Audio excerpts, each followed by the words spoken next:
Hey guys, welcome to single JEE Tamil. இப்போ பார்த்தீங்கன்னா நம்ம என்ன பார்க்க போறோம் இந்த வீடியோவில், GOC for JEE mains or advance எல்லாத்துக்கும் யூஸ் ஆகும். என்னன்னா ஜிஎஸ்சியில் என்னதான் இம்பார்ட்டன்ட் ஆர்எல்ஸ் இன்ட்ரோடக்ஷன் பேசிக்ஸ் ஆஃப் ஜிஎஸ்சி அந்த இதான் இந்த வீடியோவில் பார்க்க போகிறோம். ஸோ பார்ப்போம். இன்ட்ரோடக்ஷன் பார்த்தீங்கன்னா ஜிஎஸ்சி ஜென்ரல் ஆர்கானிசம்ஸ் நான் எல்லாத்தையும் சொல்லியிருப்பேன், ரொம்ப ரொம்ப இம்பார்ட்டன்ட்டு. கண்டிப்பாக அதான் பேசிக்ஸ் ஃபார் ஃபுல் ஆர்கானிக் அப்படின்னு சொல்லியிருப்பேன். இப்போ ஒரு மெக்கானிசம் நடக்குது, ரியாக்ஷன் மெக்கானிசம் இருக்குன்னா அதான் இருக்கிறதுலே ரொம்ப ரொம்ப பேசிக் திங்ஸ். அதான் ஜிஎஸ்சி தேவை. இப்போ ஏதாச்சும் ரியாக்ஷன் இருக்குன்னா அது மெக்கானிசம் போடுறதுனால ஜிஎஸ்சி தேவை. ஸோ பார்ப்போம். Organic molecule reacts with an reactant to form a new carbon bond. So ஒரு மாலிகுல் இருக்கு, இது இன்னொரு மாலிகுலோட போய் அட்டாச் ஆகும், அப்படியே ஒரு நியூ கார்பன் பாண்ட் ஃபார்ம் ஆகும். ஸோ நியூ கார்பன் ஃபார்ம் ஆகிறது தான் ஒரு பேசிக்கான ஆர்கானிக் ரியாக்ஷன். ஸோ பார்த்தீங்கன்னா அது பேர் ஒரு ஆர்கானிக் மாலிகுலர் சப்ஸ்டேட்னு சொல்லுவாங்க. அதான் நீங்கள் எழுதியிருக்கேன் சப்ஸ்டேட்டு. அதுக்கப்புறமா அது ரியாஜென்ட், ஒரு அட்டாக்கிங் ரியாஜென்ட்னு சொல்லலாம். இன்னொரு ஆர்கானிக் மாலிகுல் ஆரல்ஸ் இன்ஆர்கானிக் மாலிகுல் வச்சா இருக்கலாம், எது வேணா கூட. ஸோ ஒரு ஆர்கானிக் மாலிகுல் இன்ஆர்கானிக் ரியாக்ட் ஆகும்போது ஒரு இன்டர்மீடியட் ஃபார்ம் ஆகும். அது மேபி ஒரு இன்டர்மீடியட்டாக இருக்கலாம், ஒரு 2 இன்டர்மீடியட்டாக இருக்கலாம், இல்லை 3 இது மாதிரி. அதுதான் டிரான்சிஷன் ஸ்டேட்னு சொல்லுவாங்க. இப்போ ஒரு எனர்ஜி டயக்ராமில் இப்படி டயக்ராம் பார்த்துருப்பீங்க, ஒரு டிரான்சிஷன் ஸ்டேட் இருக்கு. ஸோ இந்த மாதிரி நிறைய இன்டர்மீடியட்ஸ் இருக்கலாம். அதுக்கப்புறமா அது போக இன்டர்மீடியட்ஸ்லாம் வந்ததுக்கப்புறமா ஃபைனல் ப்ராடக்ட் வரும். அதுக்கப்புறமா பை ப்ராடக்ட்ஸ் இருக்கும். ஸோ நமக்கு தேவை இந்த ஃபைனல் ப்ராடக்ட் மட்டும்தான். அதான் சொன்னேன், ஒரு சப்ஸ்டேட் ஆகும், அது organic molecule. Reagent inorganic as well as organic எது வேணாலும் இருக்கலாம். இன்டர்மீடியட் ஃபார்ம் ஆகும், அது ஃபைனல் ப்ராடக்ட். ஸோ இந்த மாதிரி இப்போ பார்த்தீங்கன்னா the organic reactions involves breaking and formation of new covalent bonds. அதான் முதல்ல ஒரு கார்பன் பாண்ட் இருக்கும், அதை பிரேக் பண்ணுறதுக்கு ஒரு ரியேஜென்ட் வரும். அதை பிரேக் பண்ணதுக்கு அப்புறமா ஒரு நியூ பாண்ட் ஃபார்ம் ஆகும். ஸோ இதுக்கு பேர் தான் ஒரு ஆர்கானிக் ரியாக்ஷன். நான் சொன்ன மாதிரி அது it occurs in several district steps. So இப்போ பார்த்தீங்கன்னா நிறைய ஸ்டெப்பு, நான் சொன்ன மாதிரி நிறைய ஸ்டெப்ஸாக அதை வந்துட்டே இருக்கும். ஸோ இதெல்லாம் இது ஒரு ஸ்டெப்பை நம்ம அனலைஸ் பண்ணிட்டு வரும்போது, ஒரு ப்ராடக்ட்ஸ் இருக்கு அனலைஸ் பண்ணும்போது அதுக்கு பேர் தான் ஒரு ரியாக்ஷன் மெக்கானிசம்னு சொல்லுவாங்க. அதை எழுதியிருக்கேன். ரியாக்ஷன் மெக்கானிசம்னா ஒரு சீக்வன்ஷியல் ரியாக்ஷன் இருக்கும். அது ரியாக்ஷன் வந்துட்டு ஒரு ஸ்டெப்பாக பார்த்து அதுக்கப்புறமா கடைசியாக ஃபைனல் ப்ராடக்ட்ஸ் வரைக்கும் வரது தான் அது ரியாக்ஷன் மெக்கானிசம். அந்த ரியாக்ஷன் மெக்கானிசம் போடுறது தான் ஜென்ரல் ஆர்கானிக் கெமிஸ்ட்ரி தேவை. ஸோ இந்த பேசிக்ஸ் தான் பார்த்துட்டு இருக்கோம். ஸோ பார்த்தீங்கன்னா ரியாஜென்ட்ஸ் வந்துட்டு 2 வகை இருக்குது. என்னன்னா classification of reagents, electrophilic and nucleophilic. எலக்ட்ரோஃபிலிக்னா electron loving. So electron loving, electron love பண்ணுறதுனா அது எலக்ட்ரான் டிஃபிஷியண்டாக இருக்குது, நமக்கு எலக்ட்ரான் தேவை. ஸோ எலக்ட்ரோஃபைல்ஸ்னா என்ன, எலக்ட்ரான் தேவை. ஸோ எலக்ட்ரான் தேவைன்னா இப்போ H+ பார்த்தீங்கன்னா அதுக்கு இன்னொரு H பாண்ட் இருந்தால் தான் அது H2ன்னு ஒரு ஸ்டேபிலிட்டி கிடைக்கும். இது அன்ஸ்டேபிள். அதேமாதிரி Br+ இருக்கு, அப்போ இது 6 எலக்ட்ரான்ஸ் தான் இருக்குது Br+ல. ஸோ இன்னொரு +2 எலக்ட்ரான்ஸ் தேவை, அப்போ தான் 8 ஆக்டெட் ரூலுக்கு போகும். ஸோ ஆக்டெட் ரூலுக்கு பார்த்தீங்கன்னா அப்போ Br2 வரும். ஸோ புரியுதா, அப்போ தான் Br2, அதுதான் ஆக்டெட் ரூல். ஸோ அதே மாதிரி தான் Cl+, அதே மாதிரி தான் NO2+. இது எலக்ட்ரான் டிஃபிஷியன்ட், அதுக்கு எலக்ட்ரான் தேவை. அதுக்கு பேர் தான் எலக்ட்ரோஃபிலிக், எலக்ட்ரான் லவ்விங். ஸோ இப்போ நியூக்ளியோஃபிலிக் பார்ப்போம். நியூக்ளியோஃபிலிக்னா எலக்ட்ரான் ரிச். ஸோ எலக்ட்ரான் நிறைய இருக்குது. ஸோ நிறைய எலக்ட்ரான்ஸ் இருக்குது, அதுக்கு பேர் தான் நான் இங்கே போட்டிருக்கேன் நெகட்டிவ் சார்ஜ் போட்டிருக்கேன். ஸோ நெகட்டிவ் சார்ஜ் போட்டிருந்தா இப்போ H2 வந்துட்டு இங்கே 2 எலக்ட்ரான் இருக்குது. ஸோ இந்த 2 எலக்ட்ரான் வந்துட்டு எலக்ட்ரான் ரிச்சாக இருக்கும். அதே மாதிரி ROHல இங்கே 2 எலக்ட்ரான் இருக்குது. ஸோ 2 எலக்ட்ரான் இருக்குது.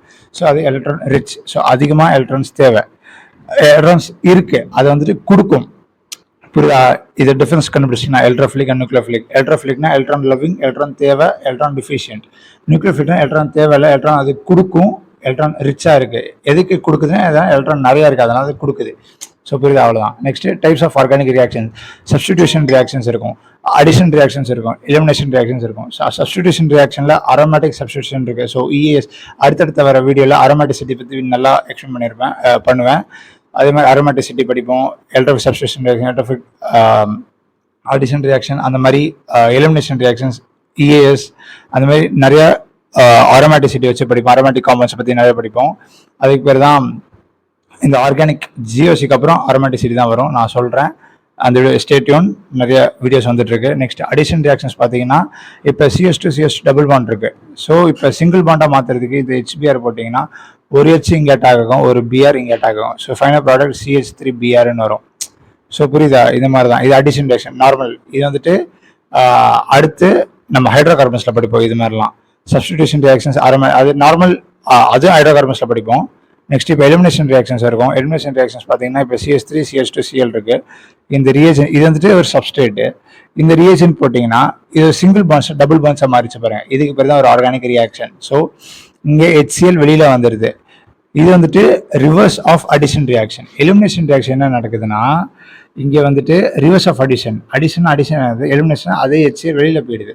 ஸோ புரியுது, அவ்வளோ சிம்பிள் தான், ரிவர்ஸ் ரியாக்ஷன்ஸ் தான். இப்போ புரிஞ்சுதா? இப்போ நெக்ஸ்ட் பார்த்தீங்கன்னா எப்படி ஒரு அயான் ஃபார்ம் ஆகுது அதை நம்ம படிக்கணும்.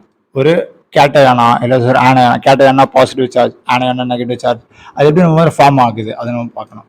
ஸோ அதுக்கு பேர் தான் breaking of forming of bonds. வந்து ஹெட்டிங்கில் பார்த்தீங்கன்னா ஹோமோலிப்டிக், ஹெட்ரோலிப்டிக். ஹோமோலிப்டிக்னா இப்போ ஒரு 2 எலக்ட்ரான்ஸ் இருக்கும்.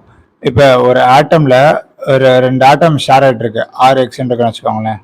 இந்த பாண்டு, அந்த பாண்ட் வந்துட்டு ஒரு எலக்ட்ரான் பேர் ஷேர் பண்ணிட்டு இருக்கோம். இது ரெண்டுத்துக்கும் நடுவில் ஒரு எலக்ட்ரான் பேர் ஷேர் பண்ணிட்டு இருக்கோம். ஹோமோலிட்டிக் கிளீவேஜ்னா அது பிரேக்கிங்கில் ஒரு எலக்ட்ரான் ஆருக்கு போகும், ஒரு எலக்ட்ரான் எக்ஸுக்கு போகும். ஸோ ஆர் டாட் எக்ஸ் டாட்னு இருக்கும். இது ரேடிக்கல்னு சொல்லுவாங்க, இதுவே ஃப்ரீ ரேடிக்கல்னு சொல்லுவாங்க இதுக்கு பேர். இது மோர் ரியாக்டிவ் ஃப்ரீ ரேடிக்கல். ஒரு எலக்ட்ரான் ஒரு பாண்டுக்கு ஒரு ஆட்டமுக்கு போயிடும். சரி, நெக்ஸ்ட் இப்போ ஹெட்ரோலிப்டிக் போகும். ஹெட்ரோலிப்டிக்னா இந்த 2 எலக்ட்ரானும் ஆர்எல்ஸ் ஒரு ஆருக்கு போகும், ஆர்எல்ஸ் ஒரு எக்ஸுக்கு போகும். ஸோ இப்போ ஆர் எதுக்கு போகுதோ அது ஆர் மைனஸாக மாறிடும், எதுக்கு அது போகலையோ ஆர் ப்ளஸ்ஸாக மாறிடும். ஸோ இப்போ எக்ஸுக்கு போகுதுன்னா அது எக்ஸ் மைனஸ், எக்ஸுக்கு இப்போ ஆருக்கு போகுதுன்னா அது ஆர் மைனஸ். இப்போ எக்ஸுக்கு போகல ஆருக்கு போகுதுன்னா அது ஆர் மைனஸ் போட்டு எக்ஸ் ப்ளஸ்ஸாக போட்டுருவோம். இப்போ அது ஆருக்கு போயிட்டு ஆர் மைனஸ் ஆகுது, அம்மா எக்ஸுக்கு போகலாம் எக்ஸ் ப்ளஸ்ஸும் போடுவோம். இது வந்து ஹெட்ரோலிட்டிக் கிளீவேஜ். ஸோ அது 2 எலக்ட்ரானும் அது போகும். ஸோ நெக்ஸ்ட் பார்த்தீங்கன்னா CS3, இதை ஒரு எக்ஸாம்பிள் கொடுத்துருக்கேன். இது வந்துட்டு கார்ப் ஆனயான், ஏன்னா நெகட்டிவ் சார்ஜ் இருக்குது ஆனயான். இது கார்போ கேட்டயான், இது வந்துட்டு பாசிட்டிவ் சார்ஜ் இருக்குது. இதுதான், இது வந்து நான் ஃப்ரீ ரேடிக்கல் ஸ்டார்டிங் ஹோமோலிப்டிக் கிளீவேஜ் பற்றி எக்ஸ்பிளைன் பண்ணியிருப்பேன். ஸோ நெக்ஸ்ட் பார்த்தீங்கன்னா அடுத்தடுத்த வர இதுதான் இருக்கிறதுலே பேசிக்ஸ். ஸோ எந்த மாதிரி பாண்ட் பிரேக் ஆகுது, இந்த மாதிரி பாண்ட் பிரேக் ஆகலை, இந்த மாதிரி பாண்ட் பிரேக் ஆகுது, different types of bond breaking நான் இப்போ சொல்லிட்டேன். ஸோ அடுத்தடுத்த வர வீடியோவில் பார்த்தீங்கன்னா எலக்ட்ரானிக் டிஸ்பிளேஸ்மெண்ட் இன் கோவலன்ட் பாண்ட்ஸில் இண்டக்டர் ரொம்ப ரொம்ப important, next resonance effect, next electromagnetic effect, next hyperconjugation. அடுத்தடுத்த வர வீடியோவில் இது எல்லாத்தையும் 4த்தையும் டிஸ்கஸ் பண்ணுவேன். So stay tuned. ஸோ இந்த மாதிரி சிம்பிளாக GSC நம்ம ஸ்டார்டிங் தான் படிக்க ஆரம்பிக்கலாம். ஸோ ஆல் தி பெஸ்ட், படிங்க.